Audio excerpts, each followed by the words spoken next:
La tension ne cesse de monter entre le Bénin et le Niger. Pour ne rien arranger, le pays de Patrice Talon accuse à demi-mot le Niger de tentative d'atteinte à sa sûreté intérieure. C'est le procureur spécial près la Cour de répression des infractions économiques et du terrorisme, CRIET, du Bénin qui laisse planer cette accusation après que 5 Nigériens ont été arrêtés sur le site de WAPCO Bénin.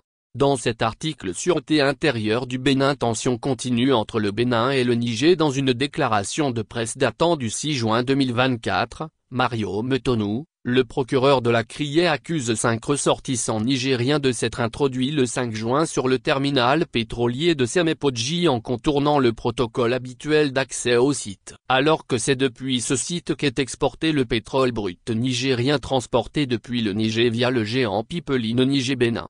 Sûreté intérieure du Bénin. Des investigations menées sur place, il ressort ce qui suit. 5 ressortissants nigériens se sont introduits sur le site sans décliner leur identité. Au lieu d'emprunter l'entrée principale et de s'enregistrer à la guérite, ces personnes ont préféré utiliser une entrée dérobée située à l'arrière du site, indique le procureur spécial.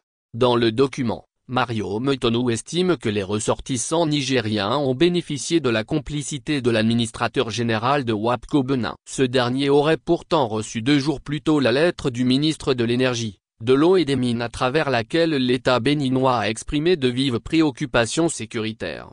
Les personnes interpellées ont expliqué être tous des employés de WAPCO Niger dont ils arborent les badges. Elles ont donc précisé, qu'en cette qualité, ils n'avaient pas l'obligation de s'enregistrer à la guérite. Une telle justification est inopérante en raison de la sensibilité du site. Faux, répond le procureur de la CRIET qui signale qu'ils sont des agents au service des autorités nigériennes. À l'étape actuelle, l'enquête a formellement établi qu'au moins 2 parmi ces personnes sont des agents nigériens au service du Conseil national pour la sauvegarde de la patrie, CNSP. Ils se sont fait confectionner pour la circonstance de faux badges d'employés de WAPCO Niger, affirme Mario Metonou. Les investigations se poursuivent pour déterminer les motivations réelles des mis en cause dans un contexte où des informations récurrentes font état de la planification d'actes d'atteinte à la sûreté de l'État du Bénin, a-t-il ajouté. C'est depuis le 5 août 2019 que la République du Bénin a conclu avec la société West African Oil Pipeline, Bénin, Compan SA, WAPCO, un accord relatif à la construction et à l'exploitation d'un système de transport des hydrocarbures par pipeline. Un accord qui vient à la suite de diverses conventions passées avec la République du Niger et qui définit les conditions de construction et d'exploitation du pipeline devant permettre l'acheminement vers les marchés internationaux du pétrole brut du Niger par les côtes béninoises.